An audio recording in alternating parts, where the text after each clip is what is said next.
We have Kelvin here. He's ready for your questions. Yes, sir. Where we like, we'll start here on the left side, fifth row.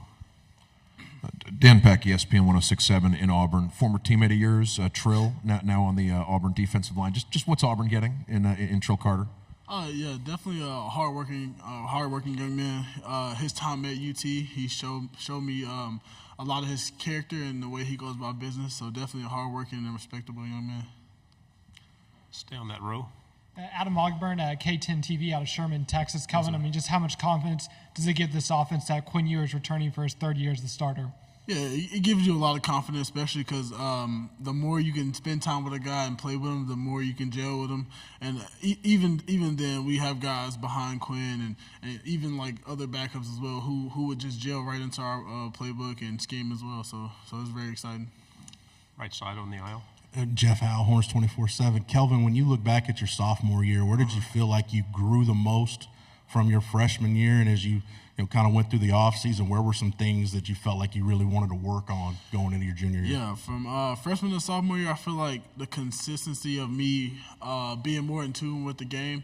My teammate Jake Majors, he came back from a little O-line retreat, and he talked about it. He was like, "Do you like football? Do you love football? Do you live football?" I feel like I'm living football. Like, I live for football. This is what I want to do. So just me being more in tune to film, more in tune to my technique, just different things like that. And just going into this off season, just staying consistent and just making sure I stay dominant.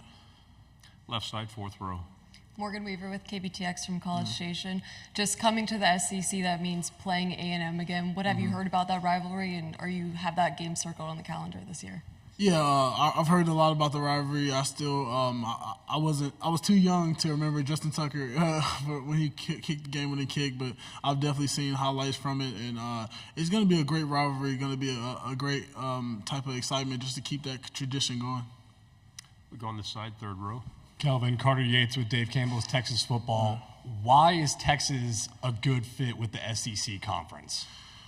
Just us trying to come in and gain respect from our opponents. I feel like that's the biggest thing for us as of coming into a new conference, just gaining the respect and understanding that we respect them, but we want them to respect us as well. Right here on the edge. Justin Wells, Inside Texas. Good to see you, Kelvin. Yes, sir. All these mock drafts are coming out for 2025, and you're in the top 10 in every single one of them. Yes, sir. How are you separating that and it not being a distraction and just focusing where your feet are right now on this season? Because it's got to be difficult. Yeah, you said it perfectly. Just be where your feet are. Don't try to look too far ahead, because once you do that, things will go downhill for you. Because then it's like you're focusing on more than what you need to at the moment. Front row. Michael Cobble from Baton Rouge, Louisiana. Speaking of being where your feet are, I didn't get to ask Jade about it, but how about them kicks that he had on? Honestly, it's kind of different. Something different. I don't see it a lot. I got out the car when we were getting ready to come out here, and I'm like, what, I was just asking, what did he have on? So it was kind of pretty cool just seeing him. You know what I'm saying? Just kind of flared up and try some new stuff. Stay here on the left side. Jacob Morris, Big Trail Nation. Joining the SEC, another rivalry Texas gets to renew is with Arkansas, a long historic rivalry. Just how excited are you for that game? How excited are you to go to Fayetteville?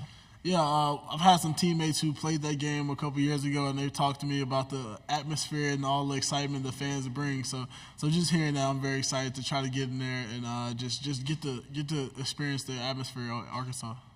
Front row. Eric Bailey with the Tulsa World. More rivalry talk. As Oklahoma and Texas fan bases learn about the SEC, how would you describe OU Texas to all the SEC fans? Man, I'll just say two teams who has a lot of grit and a lot of passion about their school, especially just being able to represent. I know most guys, they stay in town. I mean, in their state. So I'm an in-state guy, and just being able to represent my family, and also just being able to represent my state as well. So it's two teams who's passionate and ready to play. Left-hand side. Corey Moe, KB Sports in Austin. Nice to see you, Kelvin. Yes, sir, you too. Just wanted to ask about the offensive line. Everyone's returning except the right tackle position. Just one, the guy leaving, Christian, what did he teach you? Something that may come to mind when you think of that name, but then also Cam coming into that slot. What have you seen for him to be ready to take over? Yes, sir. I'll say the biggest thing Christian Jones taught me is just to stay consistent and not not dwell on the moments where you're not doing so good, because you're not going to be perfect. Not everything is going to go how you want it to go, and just being able to focus and put that play or whatever is happening behind you, and just focus on where you are now and what you're doing.